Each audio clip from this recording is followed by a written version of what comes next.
I'm Maria Schwartz alongside Rachel Galligan, and welcome to the Winsidr Show, where it's all about the W. As we get close to the end of the calendar year, it's time for a fun episode, a little bit different than our regular show. It's time to reflect on the WNBA.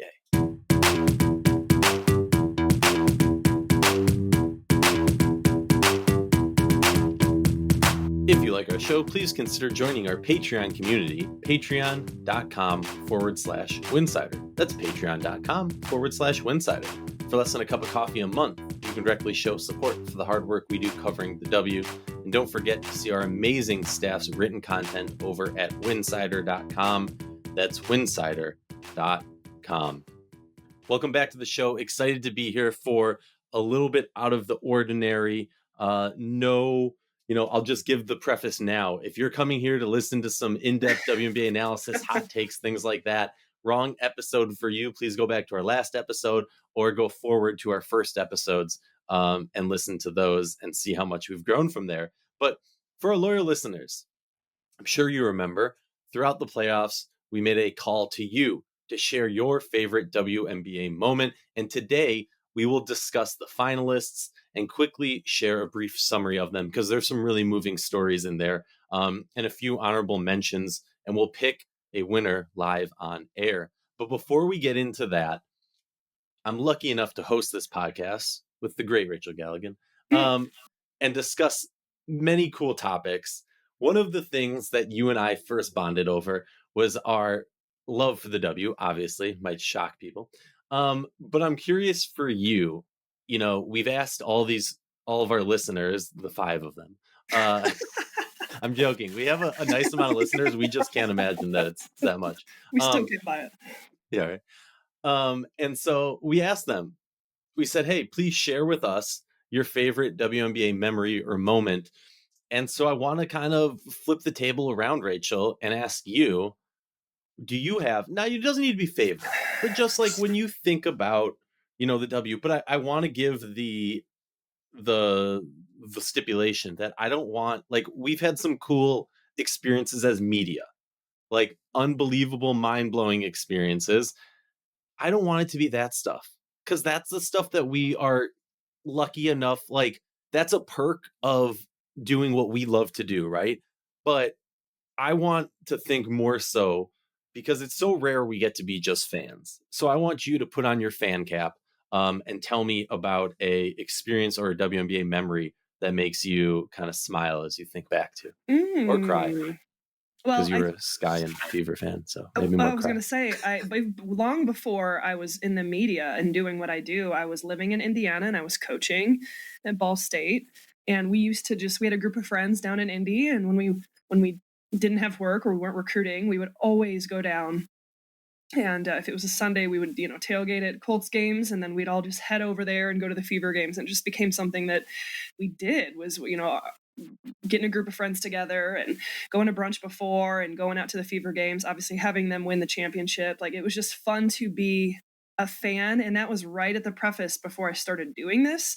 So that was very innocent and just enjoying the moment and watching Tamika Catchings be, Tamika Catchings. And I wish I could go back and, like,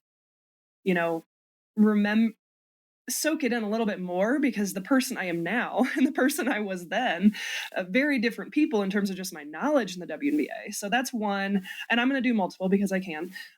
The other would be, it is our show. So. The other would be when the Chicago Sky won the championship. When we were able, Nikki and I were able to be there, just had great seats and just in that environment, and everything I know at the time, being an analyst and someone who, I wasn't there for work. I went just as a fan, and to watch that franchise win a championship, I've talked about it before, is unbelievable in more ways than one. But I'll just take it back then, I guess. I played basketball. I grew up with Michael Jordan and Scottie Pippen and the Chicago Bulls. And so that was such a fundamental thing, is like being a little kid and watching sports with my dad. But then right around that same time was when the WNBA had started. And so it kind of turned into this onslaught of hype about, I could come home from church on Sundays and we'd go get Taco Bell. And we always knew that at some time I could turn on the television and there were going to be people like me out there. You know, there were going to be women playing in this new league at the highest level. I was so young at the time, but that was such a fundamental portion of my own career and journey as a player, was being able to not just grow up and fall in love with a dynasty like the Chicago Bulls, but in that same breath, be equally as excited to turn on the TV and go watch, the Comets play. And, then be so motivated after watching them play that it'd be, a Sunday afternoon and I'd be like, Dad, let's go in the driveway. I want to be like them. I can countless times I can remember just coming home and watching women play was the coolest thing for me. And then the last one I'll say was, and I haven't even told you this story. Cynthia Cooper. I was always a big Coop fan because of that, because I had an opportunity to watch her and grow up watching that dynasty. My mom took me. She came into town. I think she was doing like a speaking engagement at Illinois State, and she was promoting her new book. I forget what it was called. I got to figure out where this is. It's got to be like buried somewhere. I'm going to Orlando to go see my family. I got to go see if it's still there, because I literally have a signed Cynthia Cooper book. Having a chance to go with my mom, rest her soul, to go see Cynthia Cooper, who she knew I idolized, and sit there and listen to what she says. I even to this day will reference some of the points and some of the things that Cynthia Cooper talked about in her speech. And I was just a little girl absorbing this. And I will use that speech. I used it the other day with a recruit over in Europe. I used that to kind of help her through a tough time. And so it's just interesting, just being able to go watch my idol at the time, and sit there and listen to her, and then go up and there's a picture of me getting her autograph. And, I just remember I didn't know what to say. I just was like, you're so cool. When you get there and you're like, I don't know what I'm going to say. And I was just like, you're so cool. And she was just like, thanks, honey. Bye. But I would say those, from a very fundamental age, I don't think it can be overstated, the timing of my life in the WNBA and the opportunity I had to. I didn't start going to games until I was able to go to Fever games. That was much later in my life, but just being able to see Cynthia Cooper in person, talk to her, listen to her, and just having it on national television on a Sunday afternoon as a little girl, it cannot be overstated how fundamental that is, to the person I am today. And honestly, I have so much jealousy that you have those young moments and those young memories. A, because my memory is crap, but B, because I just was unaware of the W until a certain age. It wasn't like my family was not a basketball family growing up. The Timberwolves did good. We went to games. Like I was at a couple of those big KG games or whatever. Sorry to talk about the men's league in this pod. But it was Vikings and Timberwolves. Those were the two main sports, besides a little bit of Twins, because my grandma was obsessed. And so I didn't have those moments. That said, I can very clearly remember, the Star Tribune newspaper when the Lynx got the number 1 pick and we took Simone Augustus. I remember that cover. I remember thinking to myself, I didn't even know we had a team at the time, and thinking oh, that's so cool. We have another Minnesota sports team. Because for me, it didn't matter if it was, dogs, cats, men, women, whatever it was. Like if it was a Minnesota sports team, I'm a diehard fan. Mm-hmm. Am I going to be paying as close attention to the Twins or the Wild? At the time, we didn't have a hockey team, but because those weren't necessarily my sports. But I loved playing basketball, and so I'll never forget going to my first Lynx game. Look, I was old enough to go alone, so that says a lot. I went to the game, couldn't convince any friends to go, went by myself. And I've probably told this story a million times on the podcast or anywhere that anyone's heard me talk, if they ever asked. But I remember walking down the stairs. I had gotten a bad ticket and was like, oh, there's a nice seat there. So I'm walking down the stairs, and I just remember Simone Augustus, the classic crossover, pullback, fade, and then just kind of skipping, dancing down the court afterwards. And I was just like, I'm sold. Whoa. I'm done. This is the GOAT. This is the greatest thing ever. I was hooked. It's kind of like when you take watercolor paint and you drop it on a piece of paper and you watch it kind of bleed into the paper and then just spread. That's what it was for me. I saw that moment and it just spread throughout my whole body. And from that moment forward, the Timberwolves ceased to exist. the men's league that shall not be named didn't matter to me anymore. It was a waste of my time. It wasn't as entertaining. And this is Yes. before I even understood good basketball versus bad basketball. So that was it for me. And then obviously, look, the Lynx 2011 parade. I'll never forget. I had a friend in town from Poland. No idea about women's basketball. Was not a basketball person, and he was just so confused why I was the loudest. Like, I climbed a light pole to get a better view, and this was like a daytime parade where a lot of the other ones, the parades are a little bit later. So you get a little nighttime. I climbed a light pole and he's standing there like, "What are you doing?" And I'm like, "I need a better view of this, blah, blah, blah." First championship of my life for a Minnesota sports team. But enough about me and enough about Rachel. Let's talk about, we got some honorable mentions. Okay.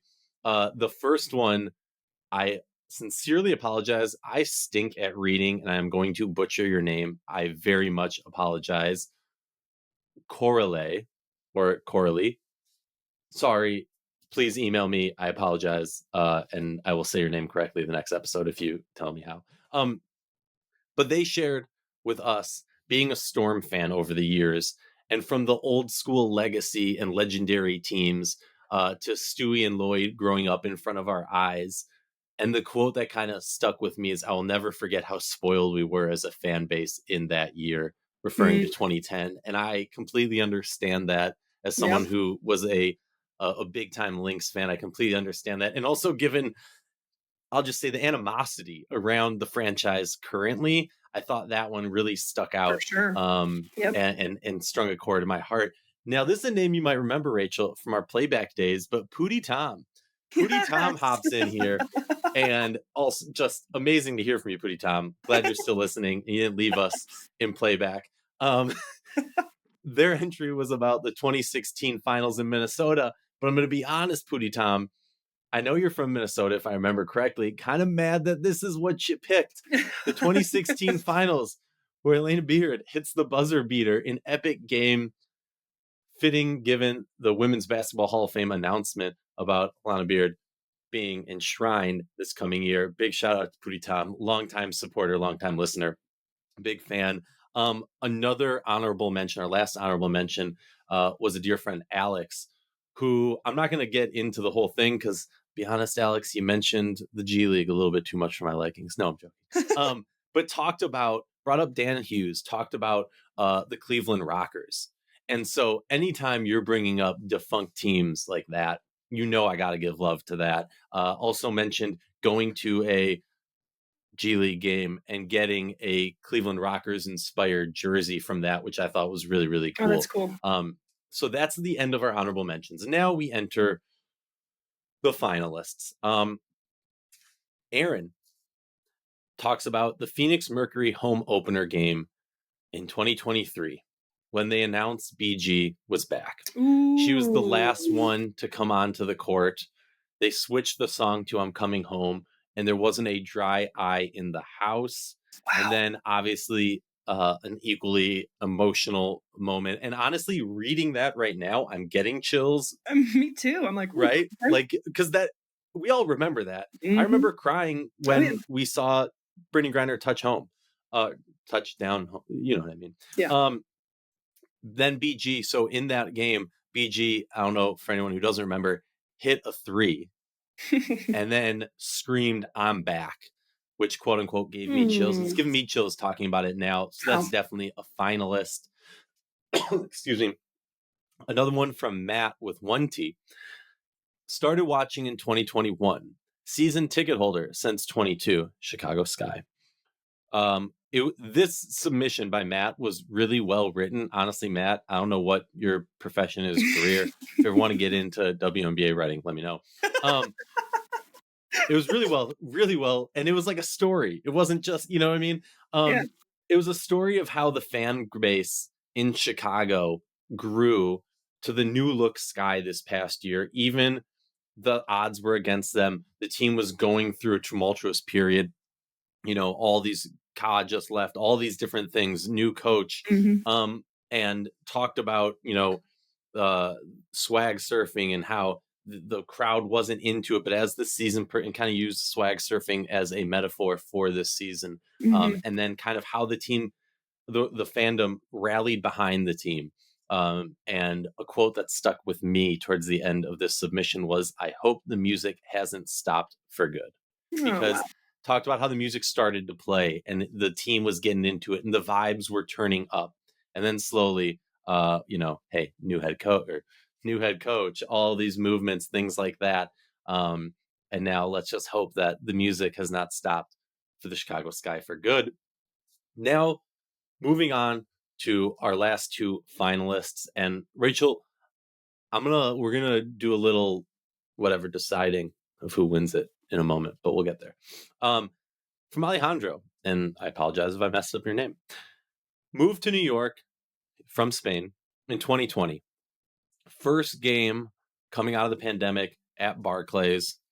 Went alone, if I read that or Wow. if I listened to that correctly. Also, shout out, sent a video clip and an audio clip to send this one. Um, what was so noticeable about that game? A Sabrina Ionescu buzzer beater to win the game.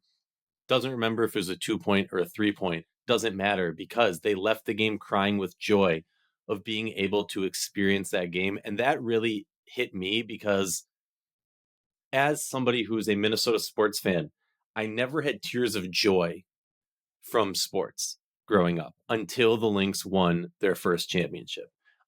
It was always tears of sadness, Gary Anderson missing the field goal, Blair Walsh missing the field, like all these, it was always Mhm. sadness. And so I appreciate and understand how emotional sports can be, not just in the negative that gets so much attention.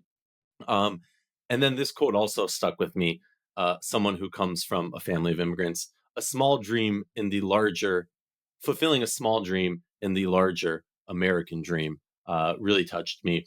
And our last finalist, Ryan, again, another Liberty person, talked about being a Liberty fan from afar, becoming a Fever season ticket holder because they lived closer to Indiana and it was easier to attend those games. Um, but the Fever were hard to cheer for many years, which led Ryan to the Sky fandom. I appreciate the honesty on this one. We And understand. attending games in Chicago. This entry was all about, and again, this really hit home for me. It's all about this. We are in an inflection point and a changing point for the league, Yeah. right? For so many, I remember going to, when I moved to DC, I'd bring a group of Minnesota fans, not Lynx fans specifically, Minnesota fans, when the Lynx would come to town, and you could stand next to the entryway. You could, this is bad to say publicly, you could sneak in the media entrance back in those days at the Verizon Center, the XL Center, whatever it was called. And you know the player fan interaction, because the W had not ballooned up to the you know acknowledgement that these other pro sports leagues gets. You could show up, you could stand there, the players would interact with you, the players would Yeah. take their time to meet with you, talk, like you were talking about Cynthia Cooper taking time to talk to the young. And I'm not saying we're at a point that this isn't going to happen again, but we have to acknowledge that there were benefits for WNBA fans, diehard fans, people who are truly inspired by these amazing athletes. And they were, because the league wasn't as big.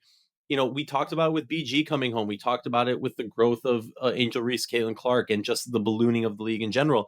It's not going to be the same W that we grew up on. There's not, and that's pure safety, pure Sure. realisticness of it. And so this entry was all about how it's an end of an era of that player fan interaction, not necessarily, doomsday type thing. It's not a bad thing. This is a great thing. These players deserve more, deserve better. But that's still, we have to acknowledge that there is going to be a change, that when it's not going to be the same that it was Yeah. before. Yeah. So now I've been rambling way too much. Rachel, was there one of these that really touched your heartstrings the most? Sorry to put you on Well, par. I didn't think I'd be sitting here on my Monday morning drinking my second cup of coffee, like damn near tearing up a little bit. So, okay, didn't expect that. But first and foremost, I sometimes we, since being in this role and analyzing the league in which you and I currently do, I think it puts on a certain type of lens in which you view it. And I think there are days where I still get asked all the time, like, who's your team? And I don't think of it that way anymore. I don't get to be a fan. Like Hmm. I'm not capable of it anymore. I Hmm. still love it. I still enjoy it. I love good basketball. It's so deep rooted in me. But like, I don't have my team. I don't have my, I experienced that years ago for a little bit. And I think, it's just hard to separate your mind when you're kind of on the side of it. So the point I'm trying to say is it's nice to hear these stories. I think it's something we should do a little more often, just to give you and I a different type of perspective that we don't get to experience every single day. I mean, you guys know I'm Hmm. out here in Denver, Colorado. I don't get to go to very many games. And the summertime for me is extremely hectic. Knock on wood, I'm hoping that this one is not as busy. From here on out, I'm going to hopefully make some changes and I can be a little more in person at some things, but it's not as easy as it once was for me to drive up to Chicago, drive over there to Indy, be Drive at overnight to Minnesota for an All-Star game that happened. Oh my through the God. night.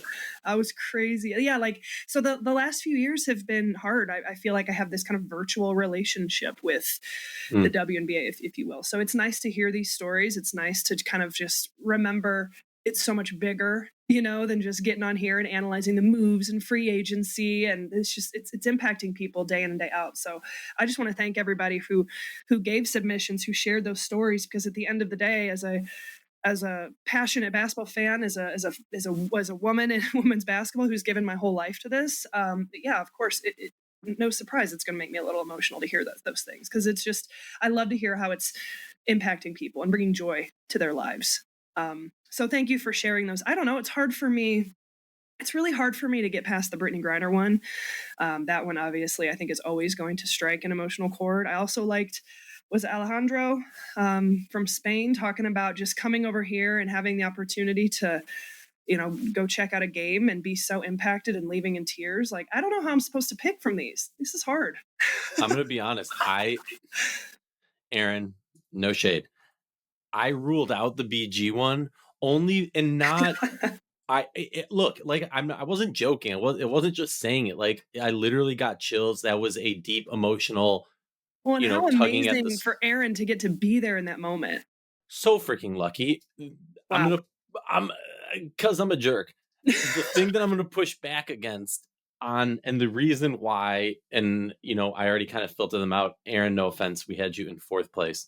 The reason why is because while that was so emotional, that was an experience that I think a lot of people had. We all kind of shared it. And so I think that that touched me deeply also. Yeah, But some of these other ones were such unique sure. individual experiences, that I think, look, not we have to rank them only because we have to pick a winner. Yeah, Hopefully, we'll do this again. This was honestly an amazing exercise, and honestly reminded me, kind of like what you were talking about, how amazing it is, but how grateful we are to be perspective. able to do. Yeah, Perspective. thank you for taking my blibber blabber into real words as always. Um, and yeah, I'm pulled to Alejandro's also. I think we're dubbing Alejandro the winner on this one because for me it was, and a lot of the entries that we got were more recent. Let's say the last 6 years or so, maybe the last 10 years.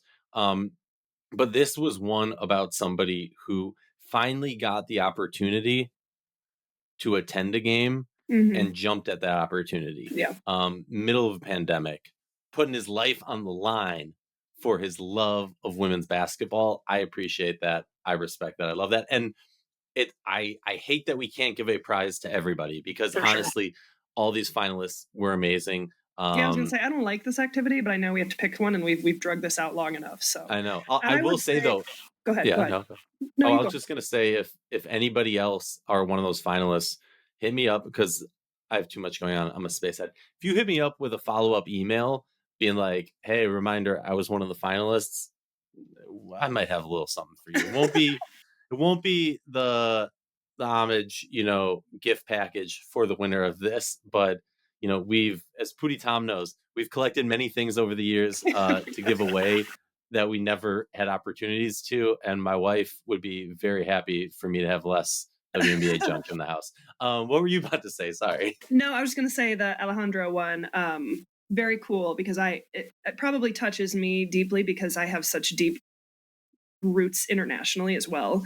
And I work with so many people in Spain, over in Europe, and different countries who they want to be involved in the WNBA. They want to be able to watch this league. I think that is an area we have got to improve on, globalizing the game. Kathy loves to say it, but we ain't there yet, honey. We ain't even close there yet in terms of, trying to help people get VPNs so they can use, it's really hard to get that exposure, but you're starting to really, in my opinion, you're starting to see in the last 5 years, that global excitement and reach, and people want to watch it. They want to be involved, but it's really hard. It's really, really hard. And so I can only imagine what that experience was like to go to a game, finally have an opportunity to, sit down in those seats and experience that. So that's something that I personally am passionate about, is someone who works with young players, young women overseas. And so yeah, that probably pulls at my heartstrings.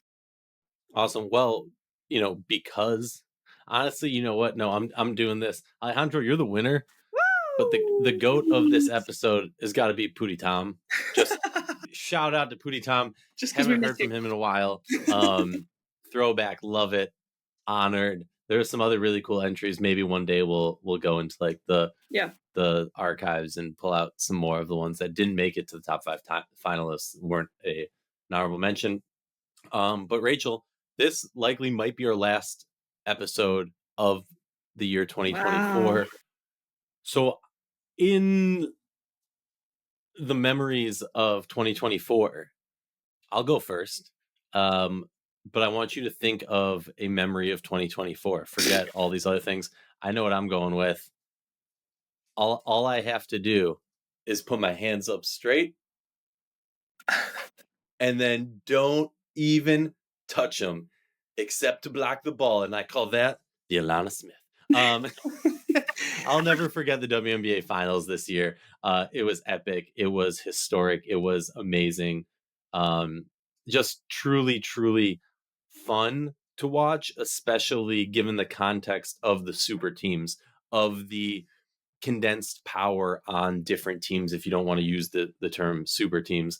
And to see a team like Minnesota, obviously I have my hometown connections, but to see a team who wasn't dubbed as a championship contender to rise to the occasion, and probably everyone loves an underdog. It was a really fun season to watch in general, but those finals were unforgivable or unforgettable. And unforgivable. Yeah. Mine, I don't know. You put me on the spot here. Again, you're asking me to be a fan here. I would probably say, because I could say the finals as well. But just as you're talking and I had 15 seconds to think, this is just what came to mind. The Indiana Fever's turnaround, being able to watch that team early on go through the gauntlet, and everyone was like, oh my God, the sky's falling down. There's obviously a lot of drama around this team, and all the Caitlin Clark fans are terrible. There's just a lot of noise, and people really, thought she was going to fall on her face, and, Kelsey Mitchell was miserable. I mean, it was just like so much. And then we got to that All-Star break, and I think they just got in the gym, and Christy Sides was in the gym with him. And we need to give Christy Sides some credit. Whatever happened during that period of time and the way she got that team rolling after the break, that was fun to watch. They were never going to be a contender. They weren't a top, even probably top 4 or 5 team, but they became a team, in my opinion. You saw Clark get more comfortable. You saw her and Kelsey Mitchell get more comfortable. You saw Lexi Hull start to come along. I mean, there was obviously always a ton of noise and craziness around them, but to be able to block a lot of that out and to come together and play and gel and buy in and have the success that they did after so many brutal years at Indiana, that was special. And I don't think we stop and kind of give it the respect that it deserved. It was a complete turnaround year, a foundational year, a fundamental year of rebuilding. And now it feels like the ship is kind of headed in the right direction. Christy Sides did her part. She's riding off into the sunset. Now, okay, let's bring in a new experienced coach and we'll see what happens. But I just kind of feel like after so many times of, getting on this podcast and talking about the new contracts and oh my God, and and Kelsey Mitchell being able to experience a playoff Really, really cool. Is such a fundamental piece of that franchise who deserve to see and feel some success. So not an exact moment, but just an overall period of time after a kind of a rough start. Love it. Well, we'll be back in 2025, or maybe like something happens and we Well, pop we're gonna in. have some Before that, coaching changes here soon. I know we're waiting some on announcements. So yeah, lot to talk about at some point. one day soon. Have a good one.